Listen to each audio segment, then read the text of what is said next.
Hi there, my name's Oisín Lunny and welcome to Audio Talks, presented to you by HARMAN. And this episode we pay homage to the beautiful world of 33, 45 and 78 RPM vinyl records. After returning from obscurity, 2022 will be the 16th consecutive year that vinyl sales have grown. We'll take a closer look at this development, what's the joy behind listening to vinyl, and what the future might hold. I am thrilled to be joined by two audio legends and vinylistas to celebrate the vinyl renaissance. Cameron Schaefer is the CEO of Vinyl Me Please. Welcome, Cameron. Thanks so much, Oisín. Really glad to be here. And Chris Dragon is the Senior Director of Global Product Marketing for the Lifestyle Division at HARMAN. Welcome, Chris. Hey, Oisín. Good to see you and hear you again. Welcome back to the podcast. Great to be here. Great subject. Thank you so much.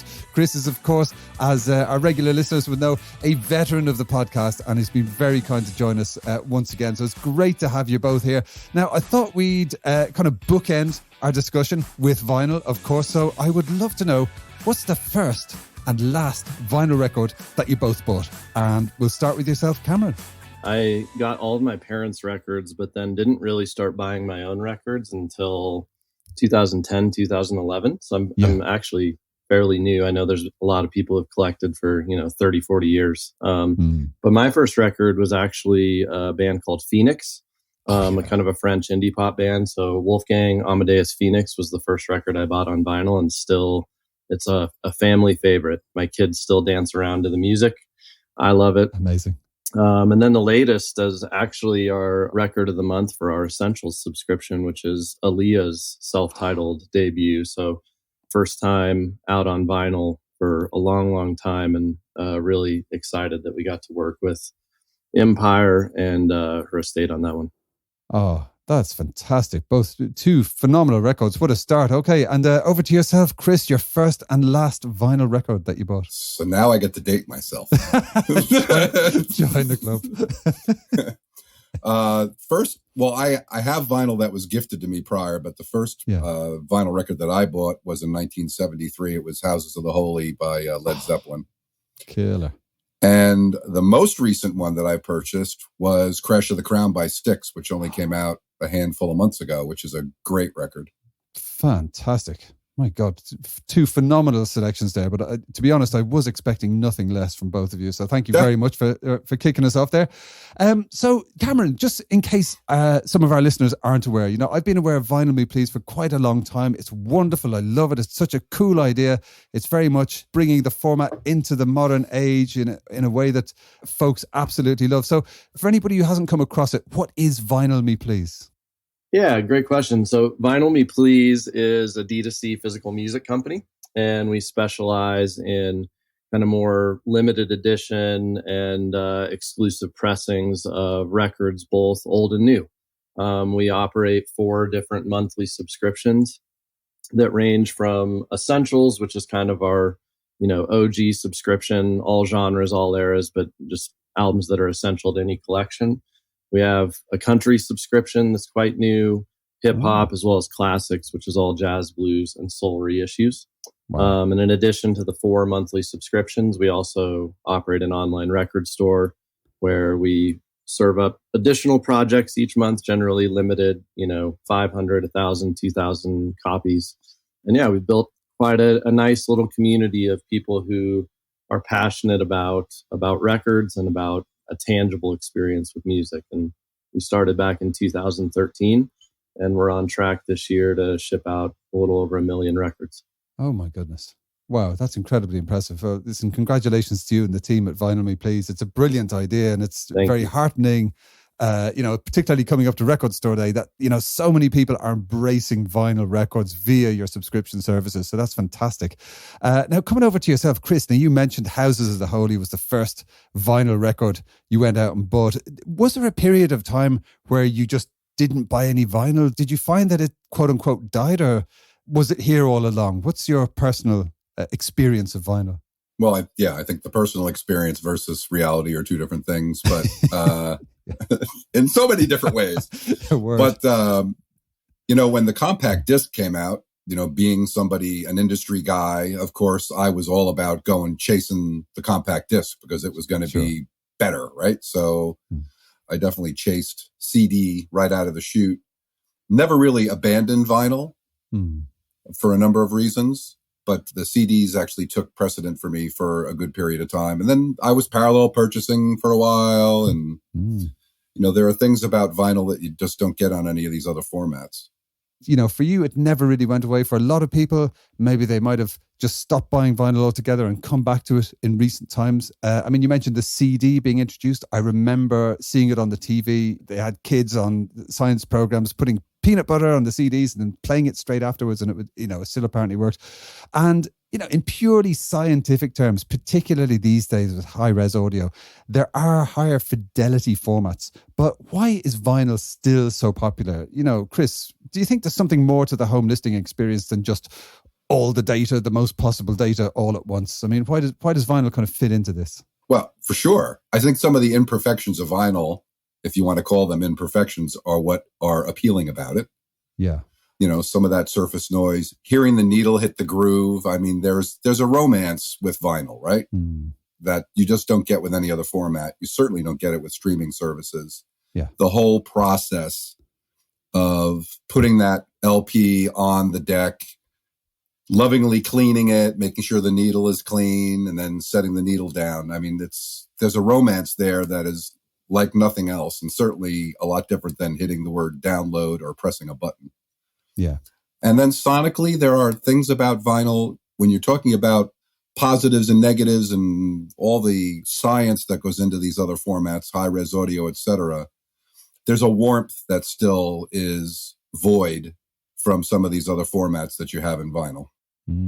Yeah, indeed. I mean, audiophiles and vinyl purists and, even the folks who frequent those amazing Kissaten vinyl bars in Tokyo, the experience is everything for these people. Like you say, the romance, the needle hitting the vinyl, dusting it off and lining it up and sitting down to enjoy the whole experience.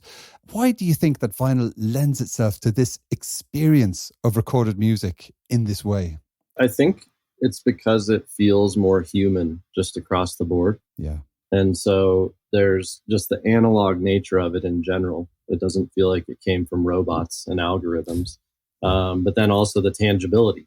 And so I think, it's almost funny and appropriate that Chris said his first vinyl purchase was House is the Holy, because I think there is almost a religious element in some ways to the ritual of vinyl, where you carve out the time, maybe 30 minutes, an hour, even longer. And, maybe you make yourself a drink or make yourself something else, but you go pick a record off the shelf, have it in your hand, put it on the platter, drop the needle and, kind of sit back.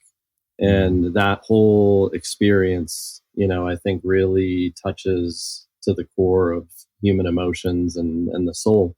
And I think that's a lot of what has been lost, with a lot of the newer technology. Is that, most people these days get their music from robots. And you got, the Spotify algorithm serving up bits and bytes. But I think there's still a handful of us that like to touch, and own and curate our own music. Yeah. And I think that's what seems to be resonating with people. Yeah. As you were both talking there, my mind was going back to when I used to frequent record shops when I lived in London, and it was kind of a relationship with the folks behind the counter. They would really get to know your taste and point out things that were up your street, and it was very collaborative and very much about being part of a community. And Cameron, you mentioned that this is a lot what Vinyl Me Please does, is kind of bringing together people, sharing those recommendations, and there is that kind of tangible human element of it, like you say. But Chris, what do you think is the aspect of ritual in vinyl? I think it starts long before you even put the record on the turntable. I mean, to me, that's a big one. When you go out and you purchase vinyl, for those of us that have and do, you have liner notes, you have lyrics, you have photography, you have all this other stuff that allows you to kind of immerse yourself in the body of work that you're about to listen to and while you're listening to it. Versus, to Cameron's point, basically, robots serving up whatever. So you have that whole personal experience that you don't get when you're downloading tracks. The other thing is the word album has real relevance here, because even the latest Styx album is a perfect example. It's a story from start to finish. It's not a bunch of ad hoc tracks thrown on a record. Yeah. There's a story to it. And when you drop that needle on the deck, you listen to the story. You don't listen to one track and then take that record off and put another LP on, listen to one track and take that off and put another one on. I mean, you bunker down for that half an hour or whatever it may be, and then you basically go through the journey that the artist has put forth on that album. Yeah. You're inviting the narrative arc of the storytelling that the artist intended by sitting down and listening to those tracks in that sequence. It is a very unique experience and very different to the streaming services, like you say. You spoke earlier about moving from the limited formats of vinyl, tape, CD, to this universal jukebox of the streaming services, where almost everything is available everywhere, 24/7 at the click of a button. Robots will serve it up. Cameron, why do you think that the new generations of millennials and Zoomers are getting into vinyl again alongside boomers and Gen Xers? What's the appeal over this ubiquitous, universal, music as water jukebox? Why are the limitations attractive, do you think? I think on that, technology at its core asks us to trade human analog experience for digital convenience. And so, of course, streaming is incredibly convenient. I use it all the time. So I don't think myself or anyone at VMP is like anti-streaming or technology. But I think what we try to hone in on is the fact that it is indeed a trade-off. So you're giving something up for that technology. And I think that for the younger generation, that's all they knew. And so I grew up starting to buy most of my music in the 90s, the CD era. Yeah. But a lot of our customers, were born in the late 90s, early mid 2000s even. And so the only thing they've ever known is getting their music from their phone. And I think that when you all of a sudden have something physical, there's a great story. One of our customers was saying that he had just gotten a whole new turntable set up in his house, and he's probably in his 50s, I think, and had his son coming home from his freshman year of college and had asked his son, hey, I got this new turntable. Are there any records you want me to go buy so that you have something to listen to when you come home? Wow. So he gave him a list, and I think, one of them was like The Weeknd and something else. And so his dad went out and got these records, and his son came home and he said, they went into the listening room to put this record on, and his son was just mesmerized because he had never really seen a turntable up close and a record. Yeah. And so the same kind of awe that all of us, I think, probably experienced the first time we held like an iPod, and we were like, how is this possible? There's 1,000 songs on this thing or whatever. The younger generation is having that aha moment with a turntable and a record. Amazing. And it's funny because, to us, that feels like the old technology. But to a new generation that's kind of desperate for tangibility, it feels like magic. They're sitting there watching this like weird arm go down and a needle, and it's going into a record, and yet then it all of a sudden produces this incredible sound. Yeah. So I think that's part of it. And then I think the second layer is a lot of music fans, and I think all of us are like this to some extent, like to use the objects in our life to express, our identity, our fandom, our values. And so a lot of younger music fans, I think, show their fandom through their collection. And it's the same way, it's funny because I've told people that, and sometimes they kind of scoff at it or something. And I'm like, well, it's the same as people who collect art. Yes. It's like if you're an art collector, you have art on your walls. Part of that is when people come over to your house, they learn something about you. And so I think for a lot of millennials and Gen Z, whether it's the records, whether it's certain print magazines that they subscribe to, posters, whatever, that tangibility is a reflection of their identity. Yeah, absolutely. You're reminding me of my teenage years in Dublin. Whenever one would go over to visit a friend's house or visit somebody's house for the first time, one of the first things you would do is look through the record collection, just have a quick shuffle, as it were. And, you kind of get a flavor of who they were from the kind of music they listened to. Yeah. We always joke that, no one invites you over to check out their MP3 collection. Nope. Indeed. When I was in retail many, many moons ago, we had to keep, obviously, a gratuitous amount of vinyl in the stores back then. And the whole audio purchasing experience was so different back then. A customer would come in the store, you'd kind of qualify them, figure out what they're after, then you'd bring them into a listening room, but not without stopping at the vinyl wall and saying, okay, let's go up on the wall here and pick out 3 or 4 of your favorite albums so we can play what you listen to on this gear. Or in addition to that, so many people would come in with their own vinyl. They'd come in with a bag. They come in with, some people come in with 20 records, and they set up camp in a sound room for 3 or 4 hours listening to loudspeakers. Wow. Sometimes longer, Can I get you lunch? Oh, fantastic. I look forward to those days returning. The romance of vinyl and the very personalized experience and free lunch. Yeah, who said there's no such thing as a free lunch? I love it. Brilliant. And Chris, that kind of leads us on to where we are today with the art and engineering of really high-end hi-fi, and particularly the stunning Mark Levinson turntables. Now, this is quite a statement of intent from such a venerable high-end audio brand. Folks like David Mancuso of The Loft, who's one of the godfathers of the vinyl experience, the shared vinyl experience. He used Mark Levinson components and amps. What's your take on the decks? Why are they arriving now? And what do you think this means for vinyl lovers and also for the market of high-end vinyl players? Your pocketbook will not be disappointed. There are great turntables for $149, and of course there are great turntables for $15,000. Yeah. Our Levinson decks were certainly a labor of love, both of them. The first one we developed in concert with an established turntable manufacturer to help us put forth a really phenomenal turntable. And the model that we launched more recently, which is about a third the price at $6,000, which is still a little lofty, but you certainly get a lot for it, was 100% engineered inside because of the schoolings that we learned the first go round. So we basically gained that expertise as part of that collaboration on the first turntable. That's very cool. There's so much that goes into building a great turntable. You want to isolate it from the room. So what materials you're building the platter out of, and what the actual base is made out of, and how it decouples from the room. So there's no feedback and there's no resonance when you're wandering around. And the cartridge technology is just amazing, being able to, draw every last detail of information out of those grooves. Yeah. And then, a quiet motor and all that stuff matters. Yes. And then, of course, it matters what you're plugging it into as well. Yeah, absolutely. That's opening up a whole can of worms right there, It is indeed.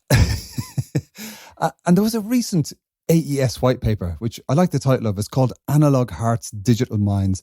And this was, AES is the Audio Engineering Society. It's like high-end stuff. It's lots of research and white papers. But the paper actually rejects the hypothesis that audio quality is the sole defining factor in the listener experience. So do you think that the physical vinyl format can give a unique experience to the listener in 2022? I mean, what say you, Cameron? Absolutely. And I think it, goes back to some of the things we've talked about with ritual. Yes. But I think from a lifestyle perspective, all of us, I think, know kind of now the pros and cons of things like social media and a life of just being bombarded by constant information, 99% of which we can't do anything about and have no expertise in. Yeah. And so I think there's this feeling of just overwhelm that vinyl, and I think you see it, with a lot of things. It's, I think, at the core of a lot of the slow food movement. I think it's the reason why people want to buy an actual hardback book. Yes. What it represents is kind of refuge, and it's a different way of doing life. And I think that's the thing about vinyl is it's this magic disc that you just put on, drop the needle, and that's that. And you kind of can enter into a different universe where you're not having to chase and try to figure everything out, but you can just have a 45-minute, hour-long experience that's incredibly therapeutic. And so I think that's a lot of it is, man, it's such a great refuge from kind of the world as it exists right now, which can be quite frantic. Boy, that was well put. Oh, yeah. Medical grade music. Sign me up. Medical grade vinyl. Absolutely. So, Chris, what say you on that subject? I mean, do you think that vinyl, like the experience of unplugging and sitting down for a vinyl record, could that have a place in, for want of a better phrase, one's self-care routine and actually kind of stabilizing us and just disconnecting from the craziness of the digital world from time to time? Well, I think it absolutely, to answer your question, but I also think it has. Yes. Certainly through the pandemic, speaking from a sales velocity perspective, I can tell you that so many people flocked to music delivery for something to help cleanse their soul and to escape into a more euphoric state versus staring at screens all the time. And, that was, what Cameron said was just perfect. And then I just wanted to put a punctuation on that and say, and no screen. Yes. You think about, downloaded music, you're still staring at a little screen, you're moving a jog wheel and all this other things, right? Versus when you put vinyl down on a deck, you put the needle in place, you go and you sit, and you just let yourself get sucked into the music. Yeah, absolutely. I'm going to be practicing a bit of mindfulness next time I listen to a vinyl record with all of this in mind. It really does emphasize the effect that it can have on you physiologically, that moment of just giving yourself permission to dip into the oasis of sound. It's just perfect. Coming over to the kind of business side and the supply chain side of things, now former Cocteau twins Simon Raymond, an absolutely legendary UK musician, and he runs Belly Union Records in the UK. They are great lovers of vinyl. They have a fantastic vinyl shop in Brighton, UK. And he recently shared some really candid thoughts on the availability of vinyl pressing facilities for indies on social media. And, the TLDR basically is that major labels have the financial might to make sure that their artists are prioritized. So those huge releases are kind of booking out the factories and taking all of the capacity. So that means waiting times for smaller labels and smaller bands can be really problematic. So Cameron, I would love to get your take on this, because obviously, you're sending out, 1 million vinyl units per year. Do you see issues around this, and do you see any solutions for the smaller labels? Yes. Yeah. We've been in the thick of it for the last few years. Yeah. And it's true right now, global demand for vinyl pressing is estimated to be 350 million units annually. Wow. And it's chasing right now about 150 million units of pressing capacity globally. And that, is starting to ramp up in terms of the supply of capacity. But essentially, we're kind of reaping the repercussions, if you will, of a lot of years of either not investing or underinvesting in the supply chain. And it makes sense why, on one level. I think for many years, the people who still were operating pressing plants or different aspects of manufacturing were looking at this saying, man, I don't know, is this just a fad? Because it seems so weird that vinyl's growing right now. And, year after year would go by where it's continuing to grow. And I think there was a real reluctance to just finally invest and buy new machines, expand, all those things.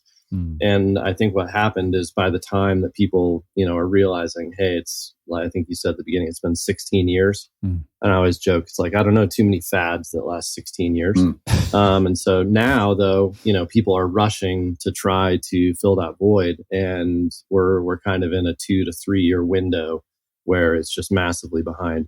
And, I think the reality is more people are going to have to commit to investing in order to get us out of this crunch. And it's true, yes, on the one hand, the majors obviously have a lot more money.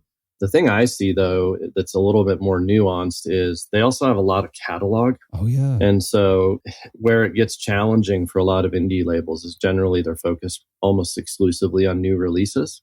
Right. And so the artist will turn in the album. No artist wants to hear that, they got to wait now 12 months to put it out. Yeah. Whereas for a lot of the major labels, there's a decent chunk of their business that is, reissuing older titles, and that you're not as time sensitive. And so that creates a tricky dynamic as well. But certainly, I don't think we're through it yet. I think we have probably another year to 18 months at least where pressing is going to be really backed up. And we've seen it basically globally. It's gone from about an 8 to 10 week turnaround, maybe 18, 24 months ago, to now probably more like 8 to 10 months. So it's challenging. Yeah, absolutely. You spoke earlier about the amazing community at Vinyl Me Please. I'm curious to know what releases have maybe surprised or impressed you in terms of the reaction of the community and why? There's been a lot actually that surprise you in different ways. So a few that come to mind is one, in 2018, we put together the first ever compilation of the Ethiopian artist Ayelu Mesfin. Wow. So was kind of almost like the James Brown of Ethiopia back in the 70s, and was playing to sold out soccer stadiums, and then was driven underground when the communist regime took over. And so he ended up recording a bunch of music underground with the Black Lion Band, his band. And it turned out my buddy Ethan Alapat, who runs a reissue label called Now Again, yes. He hit me up and he's like, "Hey, Ayelu actually lives in Denver now, and apparently has, a ton of reel-to-reel, a lot of his 7 inches that were released in Ethiopia that he still has in mint condition." Mm-hmm. So we ended up going to his house, and long story short, we worked with him to put out the first full compilation of his music. That one was exciting because he's an Ethiopian artist not singing in English, and, it can be disorienting music if you've never listened to Ethiopian music. And so I think we were a little nervous of how our audience would respond. Mm-hmm. But I think the just kind of outpouring of support and understanding of how important this was, and then a genuine love for the music. It was really a true discovery moment, and it was huge for Ayelu to have this kind of resurgence after, frankly, not really being in music for quite a while. So that was one that did really well for us, and it wasn't a huge surprise, but it's been interesting to see the longevity. Is we put out Fiona Apple Title on vinyl for the first time. Great album. It had been released in '96 and never had a vinyl release, and so we worked with Sony Legacy and Fiona and her team to go back and, found all the analog tape, did a AAA cut and put that out. And that's been amazing because we, I think, did that 3 years ago, and it continues to just sell constantly. Wow. And then I think on the more recent side, I think one thing I've been really excited by is actually the thirst for modern pop music on vinyl. And it's not the thing, that I think most vinyl collectors and audiophiles tend to think about, but we did a bunch of Shakira reissues recently. Uh-huh. And to see her, she, has a global fan base, but to see her fan base come out of the woodwork, we sold through them so fast. And basically since we sold out, almost a year ago, you see on almost any post on our social media, there's going to be someone asking, "Hey, when are you repressing the Shakira titles?" Fantastic. And so I think that's really cool too, because it's just, again, not something you would necessarily expect, but it was a pleasant surprise. I love the hashtag vinyl posts on Instagram, folks with enormous collections and ladders reaching up to their shelves at the ceiling. It's always impressive.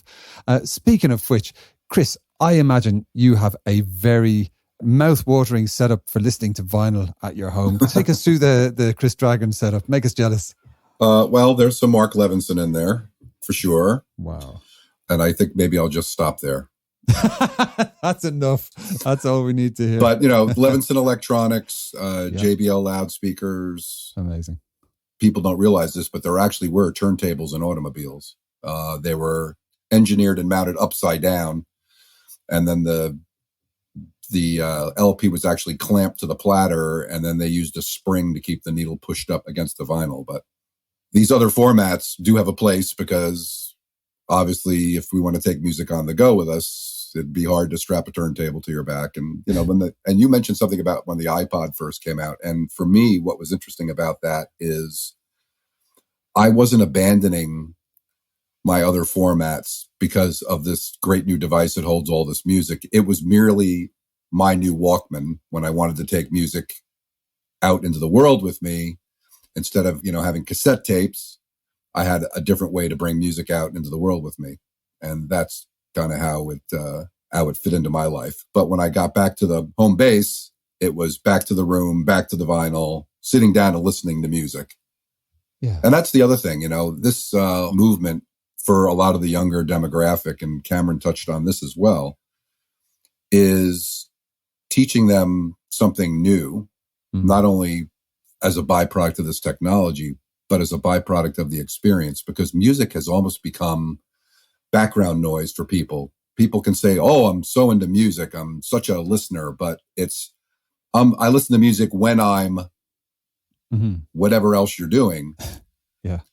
Not for the pure joy of just listening to the music. And this almost kind of conditions you to do just that. And I think that's one of the reasons why some of the younger consumers who really are music aficionados and have a love for music are going, wow, this is really amazing. And it kind of forces them in a backhanded sort of way to sit down and really listen to the nuance of the music. And I'm a musician, as you know, so yes. I'm always listening to guitar parts and how did he get that sound? And wow, what a great riff, and all that other stuff. But yeah, it's very interesting how it's changed and changing behavior. Yeah, for sure. And one event that folks might have become aware of in more recent years is, of course, Record Store Day, which is happening this weekend. So I'm curious to hear from you both. Do you have any plans for Record Store Day this weekend? Starting with yourself, Cameron. Sure. Yeah, absolutely. So my buddy is one of the people who runs a record store in Boulder called Paradise Found. Nice. On Pearl Street in Boulder. And so I can't think of any other place that I'd rather line up than Pearl Street on Boulder for Record Store Day. So planning on heading down there and joining the hungry mob. Fantastic. Well, you might see some Audio Talks listeners in the queue now. That's absolutely brilliant. And Chris, how about yourself? Have you any plans to pop out and replenish your collection? Well, I certainly have plans. The band I'm in actually has gigs both days, and there's some other work around that. So it'll be a time permitting thing for me. But I'm going to do my best to find some time. We have a couple of great shops here on Long Island that I frequent. Of course. Yeah, absolutely. Well, maybe every day can be Record Store Day sometimes. Well, that's my attitude. Fantastic. Okay, so let's, we've kind of looked at vinyl's history. We've heard your own personal backstories, and it's been great to hear about the romance of vinyl being rediscovered by a whole new generation, and how it's kind of opening the door to deep listening experiences and the joy of unplugging from the hose of data that we're all so used to these days. But what do we think the future might hold for vinyl? It's a great question, and one that, I feel like I keep getting asked every year, and it makes sense. I think we're all always trying to figure out kind of what the future of the industry is going to look like. What I would say is I'm quite optimistic that growth will continue. And the biggest reason, there's really been two big drivers of vinyl growth over the last 2 to 3 years. COVID certainly played a large role, people being at home. And Chris already touched on this, that, I think anyone who is in high-end audio, either on the hardware side or selling records, all of us went into lockdown and were fearful and wondering what the heck this means. And then pretty quickly, I think anyone that was in the vinyl industry realized, oh man, this is a lot of people now are at home and want to cultivate an environment that they enjoy. And vinyl has become a big part of that for people and a great ritual. So that certainly played a large role.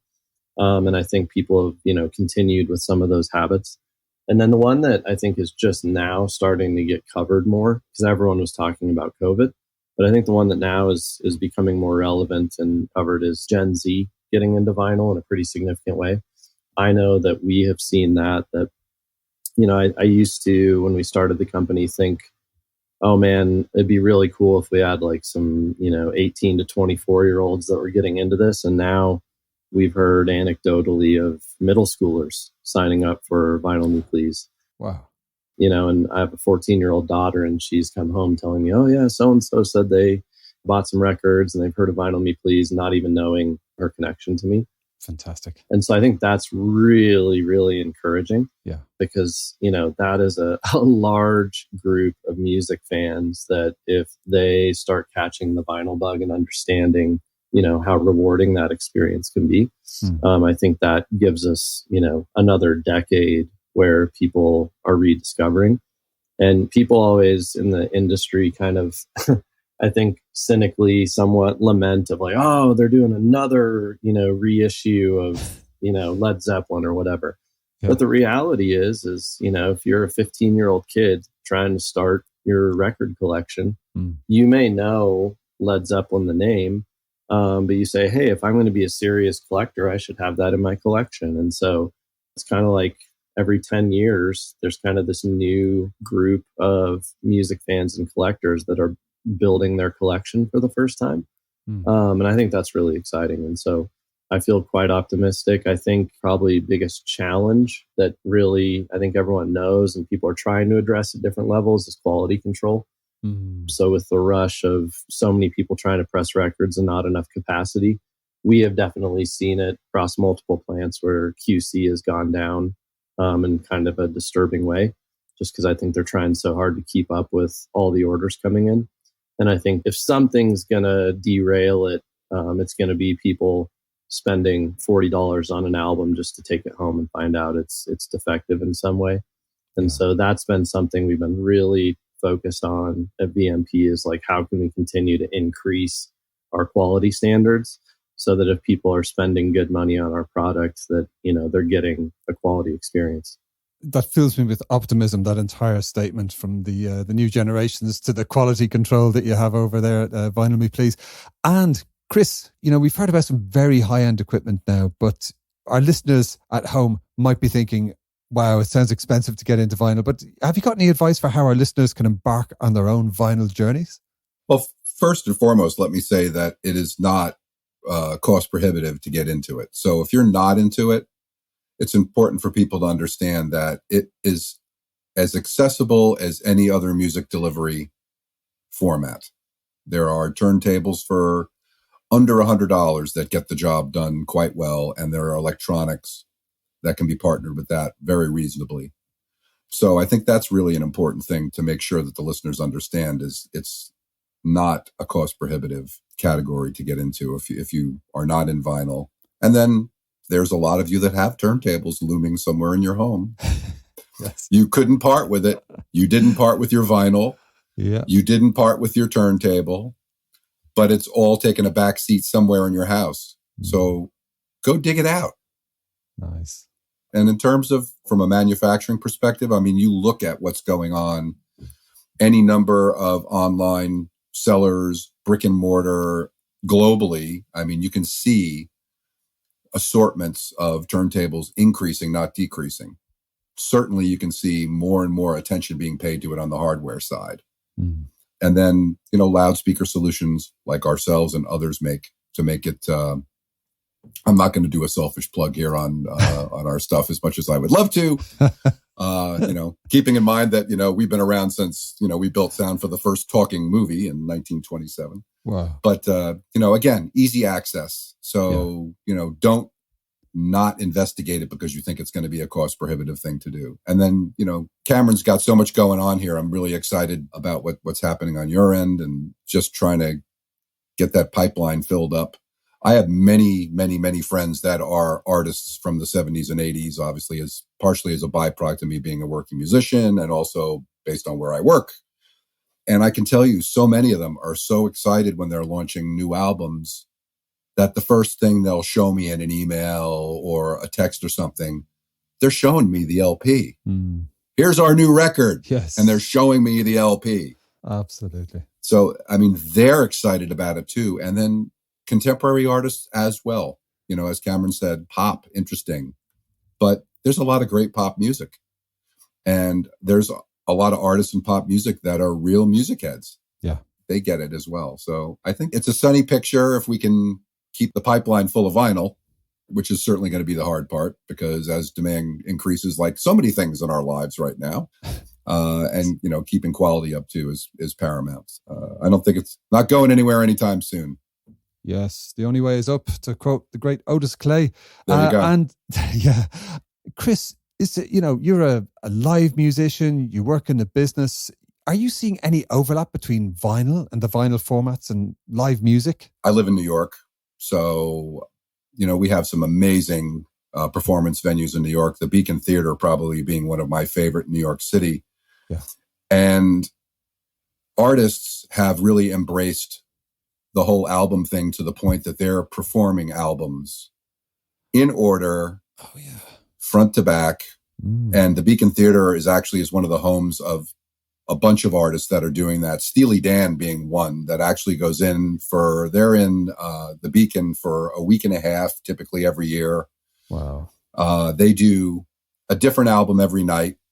Then they do a greatest hits night. And then they do an audience request night.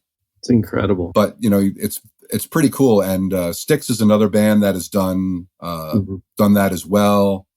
Truly enjoyable. The Grand Illusion, they've done front to back. They've done other albums front to back. And there are many artists that are kind of following suit. In fact, I'm seeing more and more artists piling on. But for whatever reason, the Beacon Theater seems to be a great locale for that. So any of you in the Northeast or any of you looking to travel to the Northeast, you should watch the concert schedule at the Beacon. Plus, the sound system in that theater is just magic. Oh, it's amazing. We have some good ones in Denver that have a good amount of history, but a new one actually that was just built about 3 years ago that from a sound perspective is incredible is the Mission Ballroom. Mm-hmm. So it's probably our version of Brooklyn Steel would be like the closest comparison I could make. But it's been really cool because I've gone to shows there now multiple times where the artists have stopped in the middle of a song and just been like, this sounds so good. Wow. So yeah, Mission Ballroom in Denver for people who love live music and love really good sound is pretty incredible. Fantastic. Well, mental note to self, as I say. That's absolutely brilliant. Thank you so much. And finally, we invite all of our VIP guests on the podcast to add a track to our title playlist. So I'm wondering, could each of you pick a track that you also treasure on vinyl? And maybe if there's any kind of a backstory about where you got the vinyl or what it means to you, that'd be awesome for our listeners to hear. And we'll start with your good self, Cameron.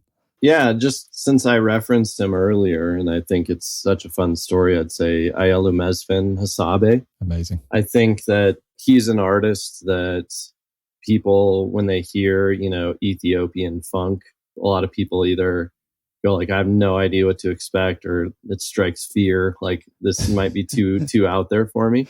Yeah. And I think Ayelu is such an incredible artist because everyone I've played it for is kind of mind blown because it's this melding of influences, a lot of Western influences coming into Africa in the 70s. Yeah. And yet still has, a very Ethiopian lean to it. And so I think that's just a great discovery one. Tremendous suggestion and a brilliant backstory. Thank you, Cameron. And Chris, what's your addition for our title playlist this time? That's a really hard question, man. Yes. And I don't remember the name of the album. I'm going to have to go dig it out. But a pair of artists that really got me to discover guitar were Chet Atkins and Les Paul. Oh, yeah. And they actually did at least one album together that I know I have, maybe more than one that I'm going to go find. That's absolutely going to positively be it for me. And then probably the other one that I would put a pin in would be Quadrophenia by The Who. And that's not a one-track listen. Sure. By any stretch. Talk about storytelling. Oh, yeah. As a teenager, I used to listen to that back to back, the entire thing, and have the whole double album experience, no less. Brilliant choices. Thank you so much. And I am going to dust off my copy of Stan Getz and João Gilberto, The Best of Two Worlds. There is a track on there called Aguas De Marco, which is a very famous track, but that version from that vinyl record just blew my mind when I heard it back in the 90s, and it took me 10 years to find a copy in a clothes shop in Haight-Ashbury in San Francisco.